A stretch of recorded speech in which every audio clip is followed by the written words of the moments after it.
Out of all the social media platforms we have access to, why did you choose YouTube?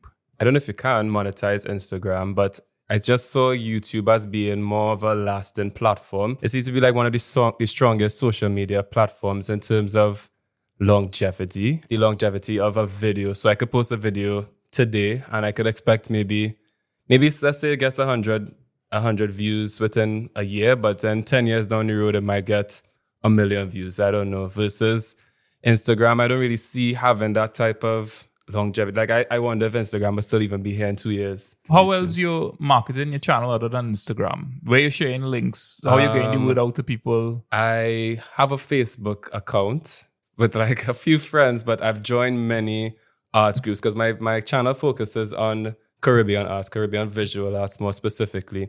So I've joined many visual arts, Caribbean groups, Trinidadian groups, even some photography groups as well. So I would often share my my videos in there. I also have a LinkedIn account. I've used MailChimp to also email my videos out to secondary schools. That has not been so successful because MailChimp shows you who opens the mail, and that hasn't been so successful. LinkedIn, Facebook, WhatsApp, I also just send to my family and friends. You have the joy and the privilege and the experience of being a teacher at the primary and the secondary school level. So you're right. It's good to visit, maybe send the signals out there and whatnot.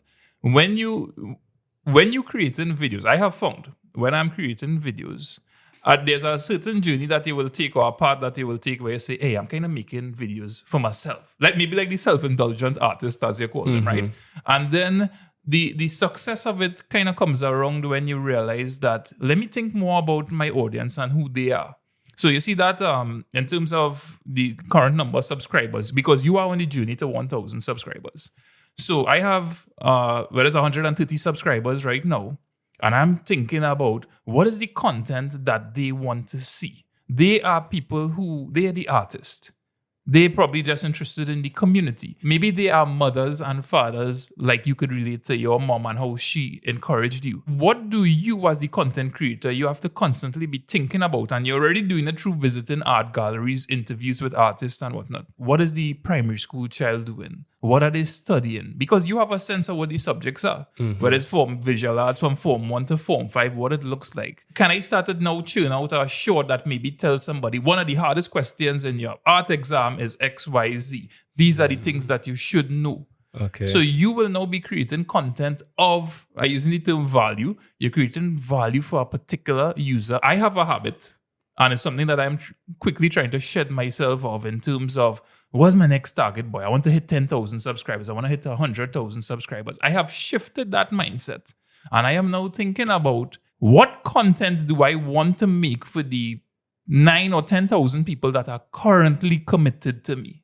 Yes, I just have the odd curveball inside and I say, this really don't look like it belongs on this channel. What are you doing here? And maybe that is me indulging myself. But the more you find, the more you think about who your viewers are, the better it's going to be. People are going to start to find you. So it is a kind of like balancing your ambition that you have to say, I want to visit art galleries. I want to speak to them. I want to speak to the artists. I want to speak to the gallery owners.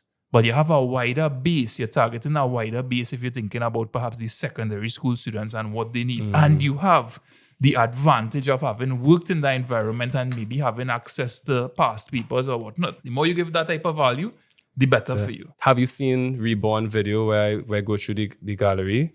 That 6-minute video probably took like 6 hours to edit. So let's say like 7 hours. So probably took me half an hour to just film it, and let's say 7 hours, right?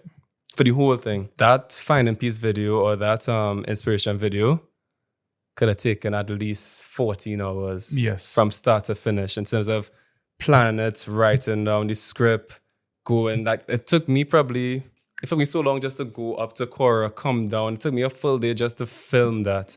After I did that, I was done for the day. I remember looking at the time and I'm like, I'm done. There's nothing else I can do today. Yeah. And I think that's one of the challenges when you approaching videos as a work of art, that it has to hit some, hey, have I captured these elements this particular way? Because it makes your life so much more challenging that, hey, let me just speed through, let me just capture, record, and then, slap everything on the timeline, maybe some B-roll inside it to pretty it up. So it is challenging. And as you the good news is that you get a rhythm. The bad news is that a couple months or years down the road, you realize that how long can I sustain this for? Yeah. Your life is getting a little bit busier. And I think there's I don't know if I could, is it fair or safe to say predicting this? But my bet is that you will have, if it hasn't already started happening, that in late 2022 here or 2023, you're going to see a lot of YouTubers in Trinidad and Tobago hitting a brick wall and wondering, why am I not growing? Why is it hard? Why am I frustrated? What they tend to call things like burnout. I think you're going to see a lot of that and a lot of frustration, because at the end of it, you're a one-man show. And the same way you talk about bringing the art community together for criticism, feedback that could improve our work or your next piece.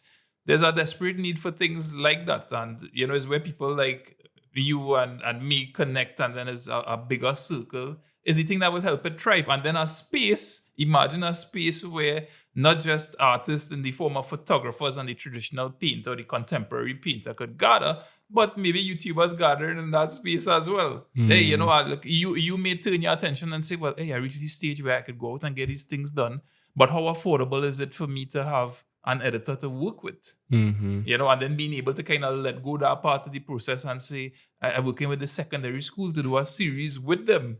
I need somebody to go and tape with me. So it's an interesting journey. I wish you the best in your journey as an artist. That would I can't pronounce, which is architect. Yeah, architect. And content creator on YouTube. I think that you've identified a gap.